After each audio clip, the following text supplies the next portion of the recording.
Beneath a green hill on the island of Java, researchers found strange underground layers and what looked like hidden voids.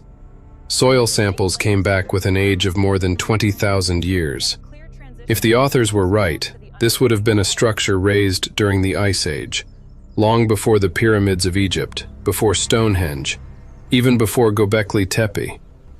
The work passed peer review and was published in a respected journal.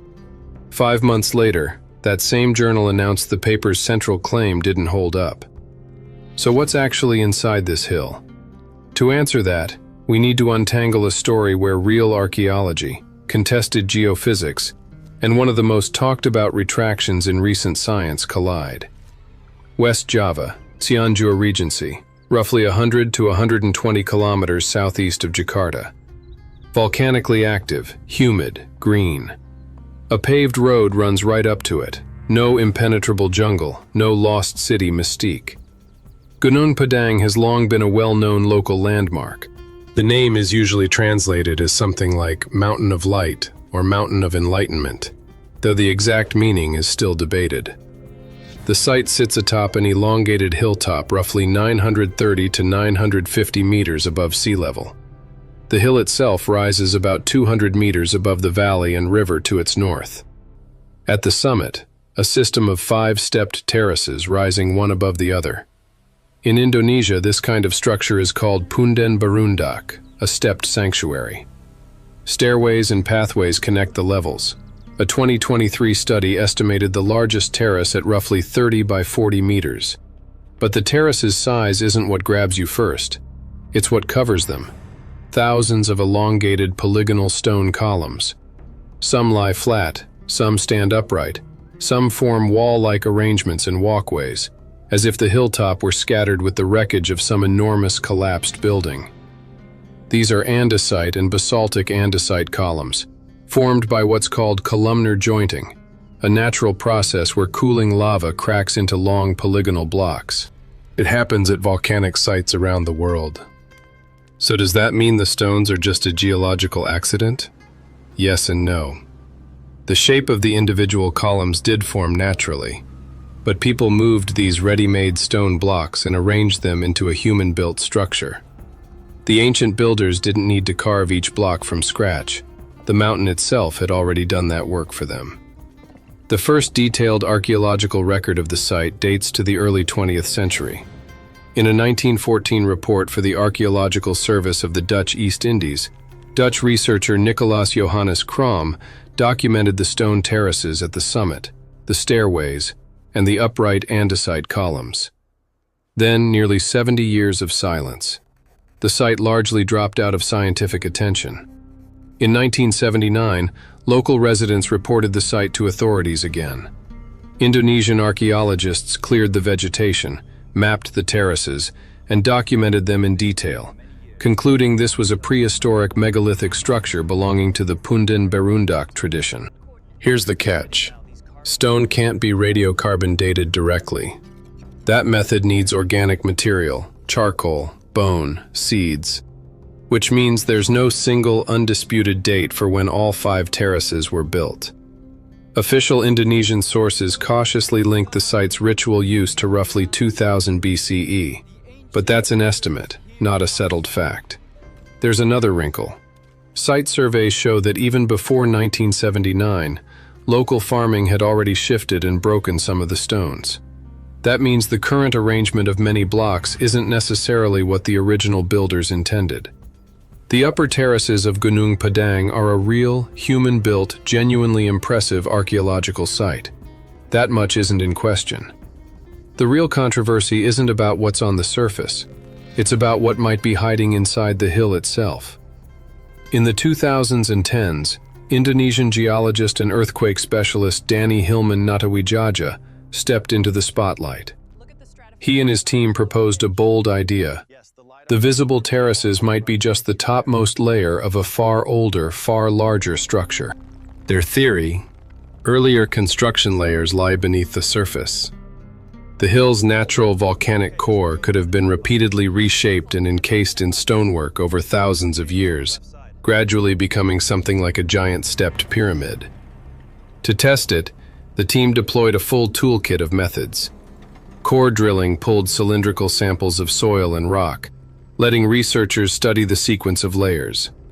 Ground-penetrating radar sent electromagnetic pulses into the earth and recorded the reflections at material boundaries, potentially revealing voids or density changes. Electrical resistivity tomography measured how the ground conducts current. Dry rock, wet soil, and empty space all behave differently. Seismic tomography tracked how fast elastic waves travel through the rock. Slower speeds can suggest cracks or voids, faster speeds denser material. Here's the detail that often gets lost. None of these methods produce a photograph of an underground room. Every anomaly needs interpreting, and usually more than one interpretation is possible. Based on the data, the team proposed a 4-layer model. The top layer, the visible terraces. The second, a claimed artificial fill and masonry layer. The third, an even deeper zone the authors interpreted as older stone construction. The fourth, the hill's deep volcanic core, which the authors argued may have been artificially shaped and architecturally incorporated.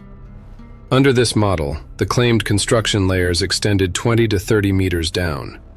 The team reported overlapping zones of high electrical resistivity and low seismic velocity, and suggested this might point to underground cavities. But at the time of publication, there was no entrance, no video of a chamber, no artifacts recovered, no confirmed walls. This was an interpretation of geophysical data, not a physically explored room.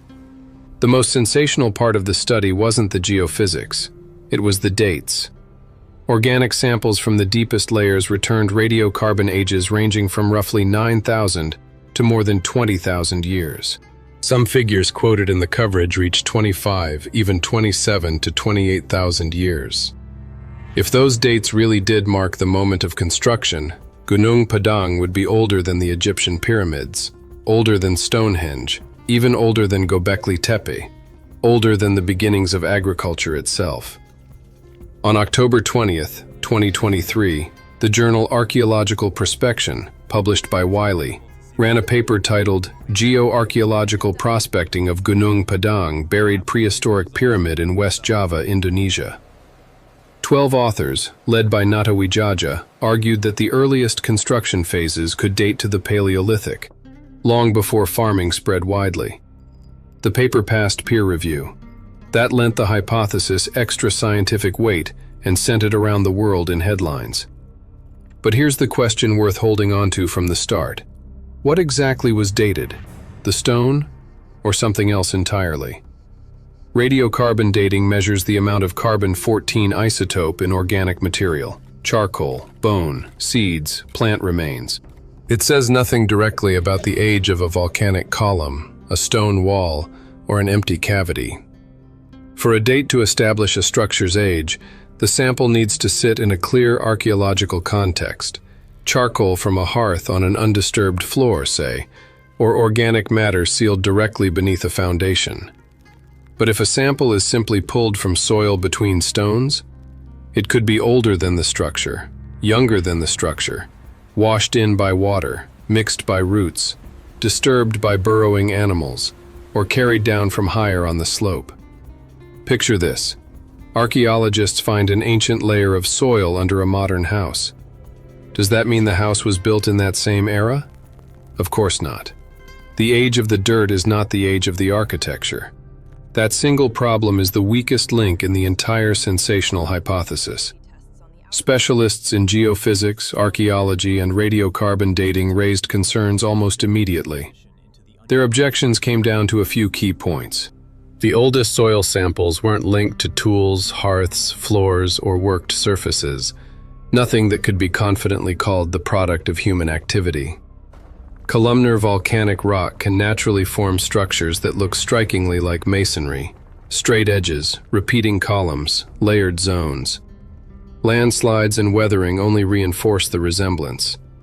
A geophysical anomaly isn't the same thing as a confirmed chamber. The same signal can have multiple explanations: a crack, a loose zone, a water pocket, not necessarily a human-made room.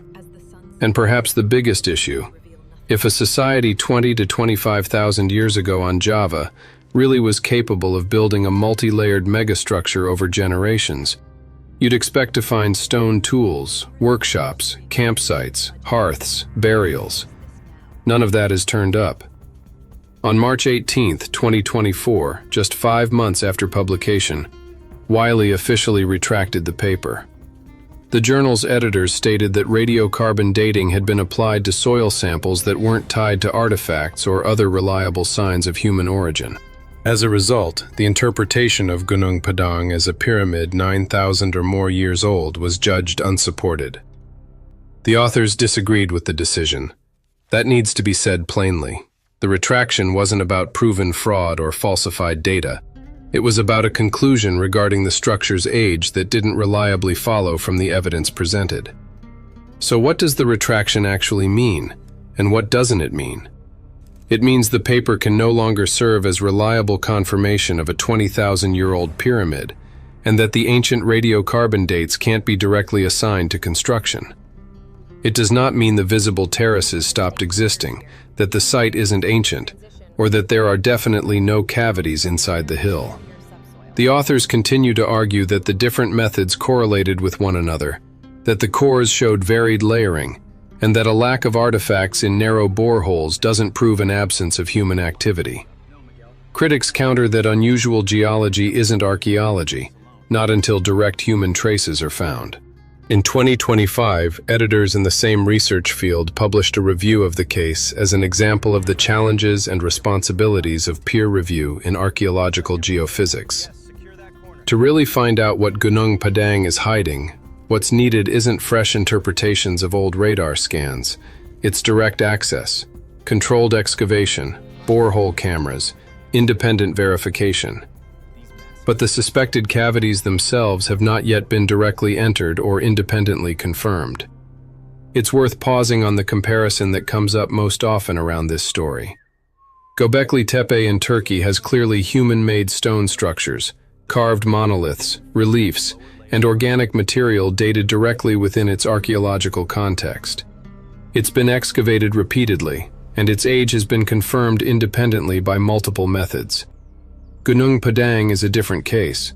Its upper terraces are unquestionably human-built, but the oldest claimed dates come from deep soil, and the disputed deeper structures have never been excavated and confirmed as architecture. There's no comparable set of Paleolithic-age artifacts, so no, it can't be said that Gunung Padang is proven older than Göbekli Tepe. But it's fair to say this: if the deep layer interpretation were ever confirmed, the site would turn out to be thousands of years older than Göbekli Tepe, and tens of thousands of years older than Egypt's first pyramids. For now, that remains a possibility, not an established timeline. There's no evidence of any connection between Indonesia and Egypt, and no evidence of a single lost civilization behind both sites. The sources simply don't support that. There's another reason the debate around Gunung Padang got so heated. Since 2012, a conflict has played out around the site that Indonesian archaeologist Bambang Sulistianto described as a clash between two interpretations. Mainstream archaeology saw a megalithic stepped sanctuary, while the research team argued for a pyramid potentially far older than Egypt's. For many in Indonesia, this wasn't just a question of geology. The hypothesis of the world's oldest pyramid became a matter of national history and cultural identity, a source of pride that reached well beyond the scientific dispute itself. That's why the story of Gunung Padang isn't just about one hill. It's a story about how science collides with hope, expectation, and public pressure, and has to stay honest even when a sensational answer would be far more convenient. Even without the sensational version, Gunung Padang still holds plenty of real, unmanufactured questions. Who exactly built the terraces? Unknown. No inscriptions name a ruler, a people, or a dynasty. When did construction begin? Still unclear. The visible terraces are ancient, but the precise timeline of each building phase is still under study. Where did the stones come from? Also open. Some columns likely came from nearby volcanic outcrops, but mapping the quarry sites and transport routes remains incomplete. What did the original complex look like?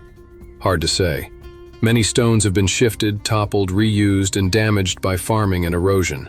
The site's current appearance isn't a precise snapshot of the builder's original design. What did the individual terraces and spaces mean? Likely ritual functions, but the exact purpose of each zone is unknown. And finally, the biggest open question of all. What actually caused the geophysical anomalies that Nadawijaja's team interpreted as cavities?